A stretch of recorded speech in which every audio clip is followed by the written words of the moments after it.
question whether this is actually a true statement that Trump is making. So number one, we have right in his statement, it's a contradiction. So he's put out several statements on this, and this is, quote, "I know nothing about Project 2025, right? And now his next sentence is, "I disagree with some of the things they are saying." How can he disagree if he knows absolutely nothing about this project?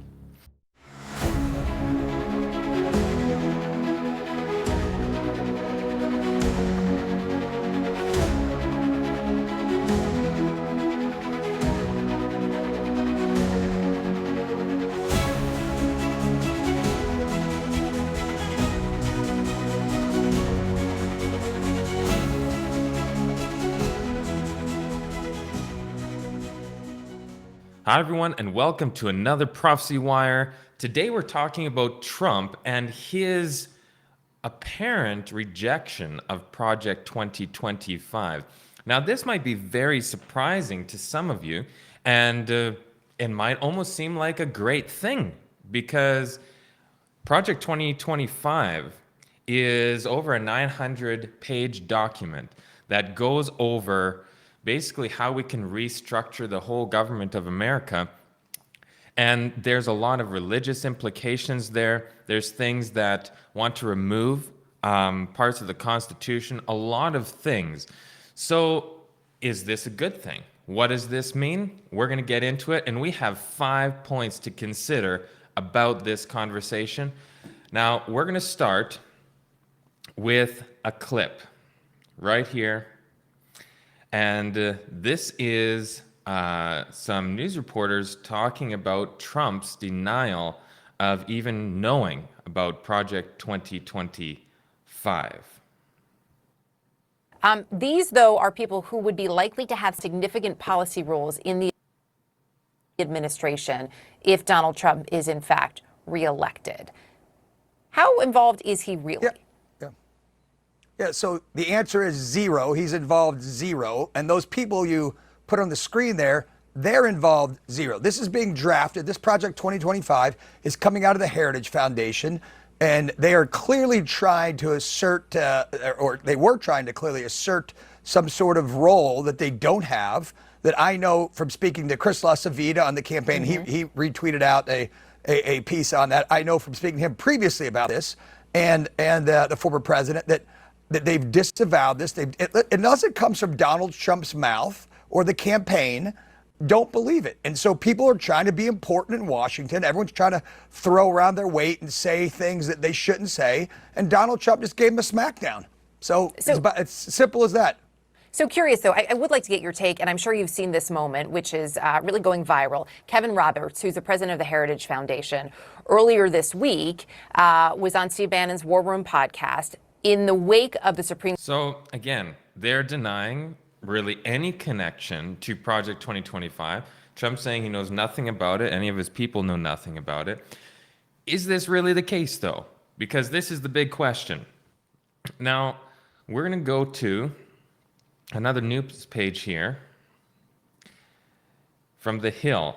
And it says, Trump calls attempts to link him to Project 2025 pure disinformation. So again, he's saying that this is pure disinformation. I know nothing about Project 2025. I have not seen it. I have no idea who is in charge of it. And unlike our very well-received Republican platform, had nothing to do with it. So these are some very, very strong statements. And we're going to see if this is actually true. Now, again, we have an entire video on Project 2025. It's called Decoding Project 2025. What are the end-time goals of the false prophets? So I'd recommend all of you guys go and take a look at that video if you haven't seen what Project 2025 is really about. We're going to be breaking that down, or we broke that down in detail. So please go take a look at that. Now, is this really true, what is being said? 1 John 4:1. Beloved, believe not every spirit, but try the spirits whether they are of God, because many false prophets are gone out into the world. So we have these 5 points that question whether this is actually a true statement that Trump is making. So number 1, we have right in his statement, it's a contradiction. So he's put out several statements on this, and this is, quote, I know nothing about Project 2025, right? And now his next sentence is, I disagree with some of the things they are saying. How can he disagree if he knows absolutely nothing about this project? Some of the things are absolutely ridiculous and abysmal. How can he be so descriptive if he knows absolutely nothing about this? So there's something funny right there. Number 2, Trump has mentioned the Heritage Foundation in his NRB speech, and we know that. We covered this in some of our earlier videos.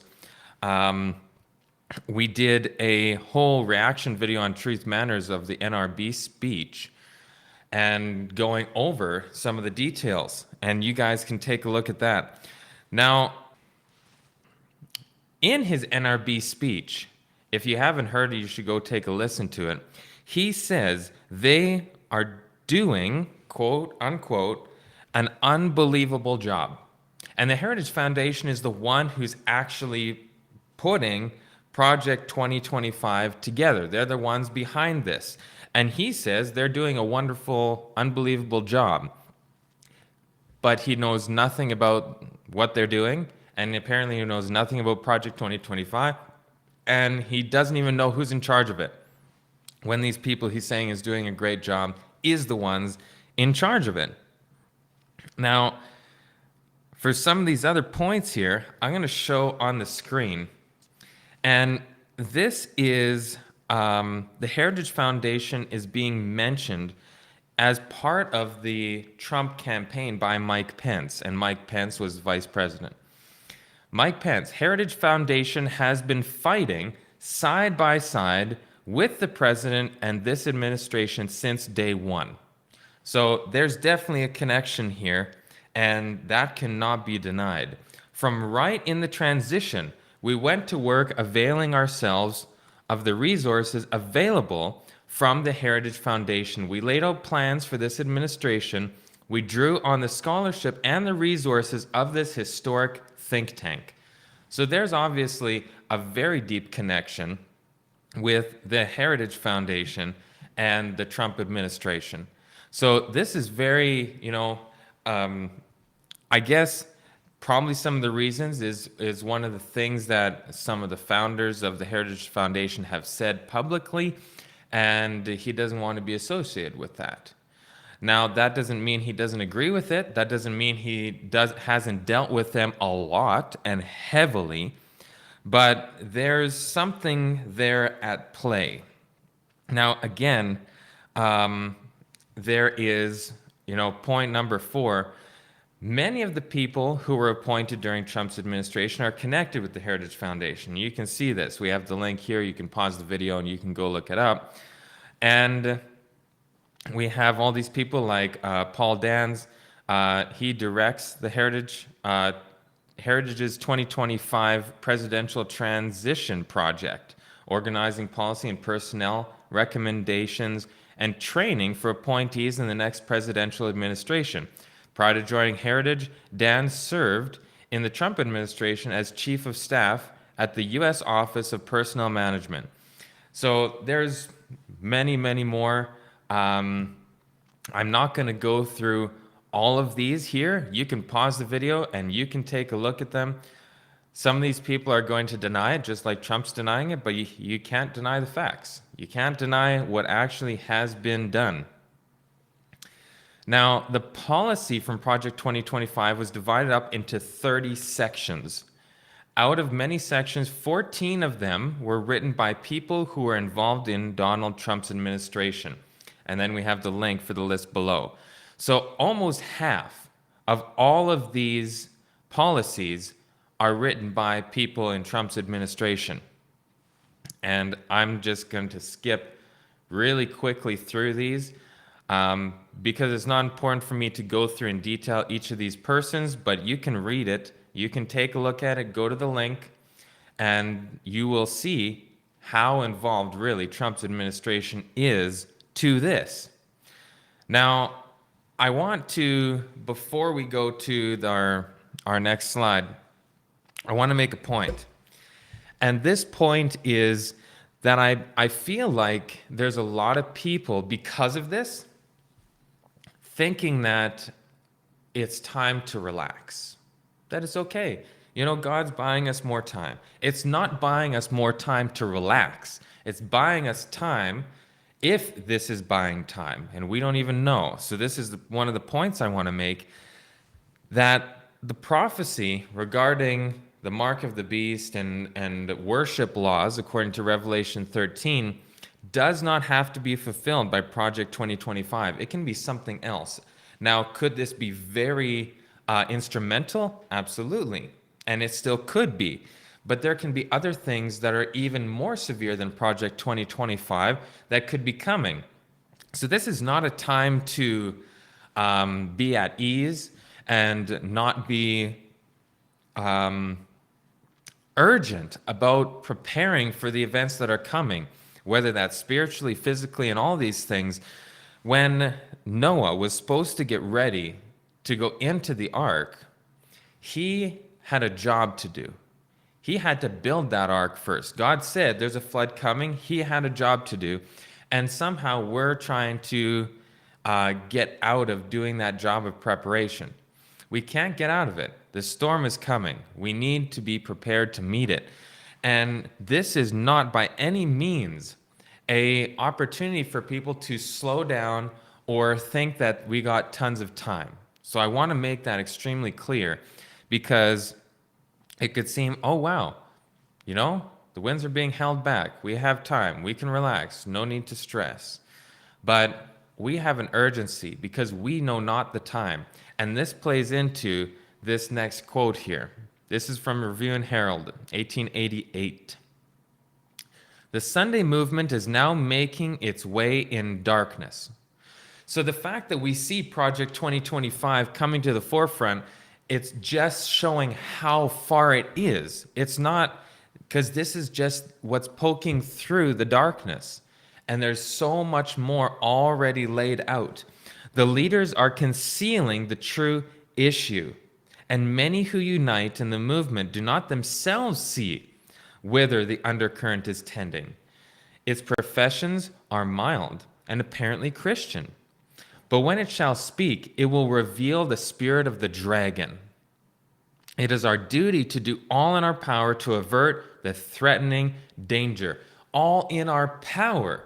And are we doing everything in our power? Are we pushing against these things? Are we getting ready? Are we doing the things that God has told us to do to get ready for this flood that's coming? Because if we look around us and wait for our neighbor or someone else to do this before we make a move, it's going to be too late.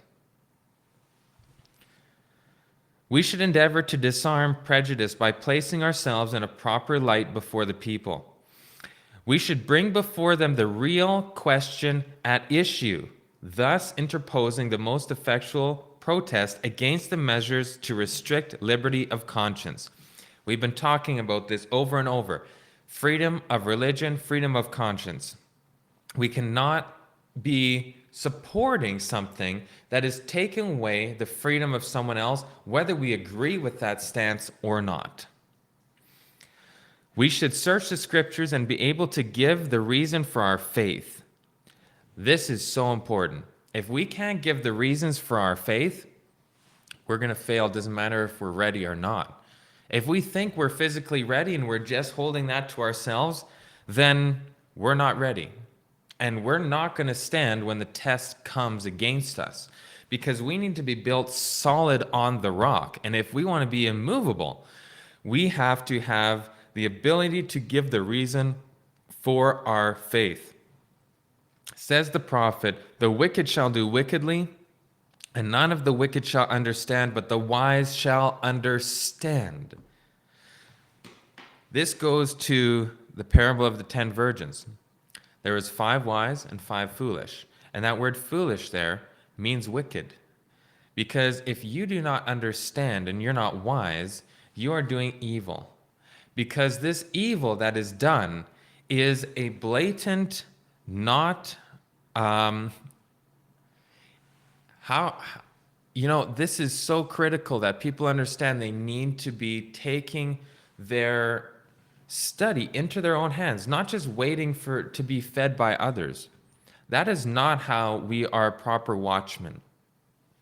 We're going to be judged on what we could have known, but we refused to look at because it was too scary. We seen, too much pressure from this side or that side, that, fear from family, fear from friends, fear from church, fear from whatever it might be, financial.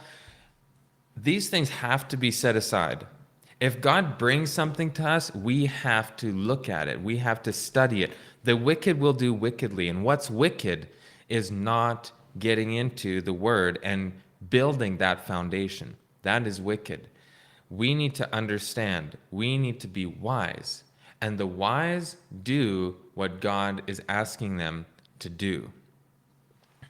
So there is a huge danger right now of God's people just falling asleep. And we don't want them to fall asleep. We need to be ready. We need to be ready now, because when the storm hits, there's no preparing. It's over. So all this denial of 2025 project is not meaning that business as usual. That is not what that means. The devil has more plans than we can even think of. And he is going to work his hardest to bring these things to fruition. It's all in God's time, but God has warned us plenty ahead of time and given plenty of warning. But again, the Sunday movement is happening in darkness. And we'll only see once it comes with blinding force. If we have a tornado coming, sometimes you don't get much warning. And you don't have even enough time to secure things, to find shelter, whatever it is. You need to be ready like it's coming any minute. When this storm hits, it's going to be so fierce that it'll sweep the house right off the foundation if it is not totally interconnected with this rock. So we must be getting into the Word. We must be studying for ourselves to show ourselves a watchman, rightly dividing the word of truth. I'm going to read one more verse here to close out.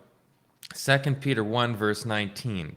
We have also a more sure word of prophecy, whereunto ye do well, that ye take heed. As unto a light that shineth in a dark place, until the day dawn and the day star arise in your hearts.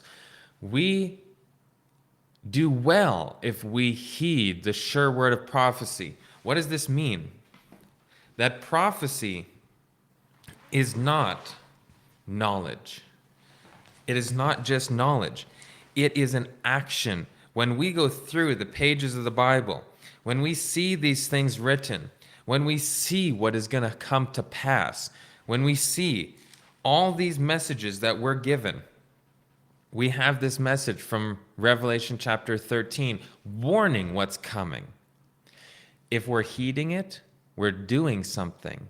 Every single of these events that are coming on the world, up until Jesus comes, is an action prophecy. It is something that we must do in order to be ready.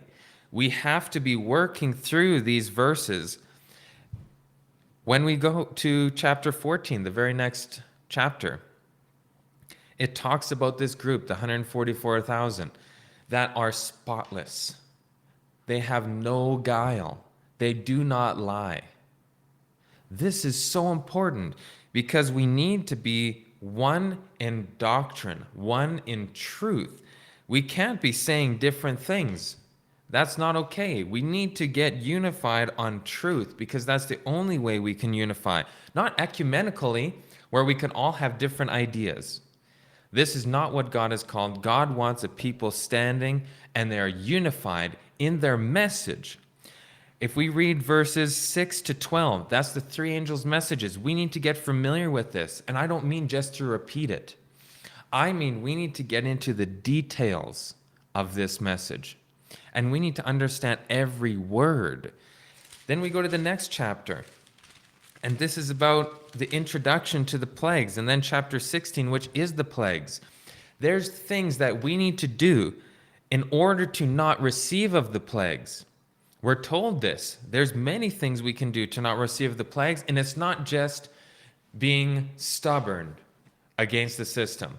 That is not it. There's so much more here. But in order for us to do this, we have to follow what God said, and we need to take heed of the prophecies.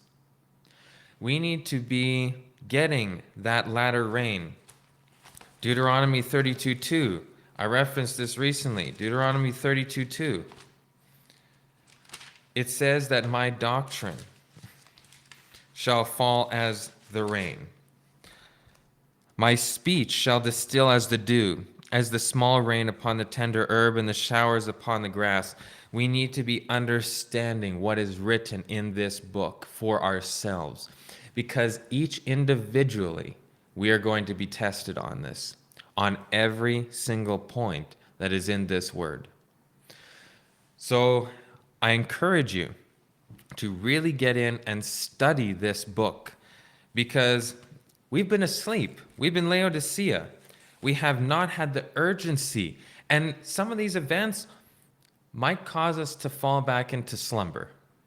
But please, I encourage you, pray for God to give you the urgency, the wisdom to study this and to show yourself approved. I also want to let everybody know that we're having our camp meeting August 12th to 18th. August 12 to 18, and if you'd like to join us, we'd love to have you here. We're going to be talking about a lot of amazing things, and specifically what I've been mentioning today, which is getting ready. And getting ready by getting into the Word and really delving into these messages and understanding how they apply to us individually today. This wasn't a past message that was given. This is something that is given today. We're also wanting to invite you to go to adtv.watch, create a login, and you can study all these and take notes and bookmarks. Please make sure you like, share, and subscribe, because we need as many people to hear these messages as possible. God bless, and we'll see you in the next video.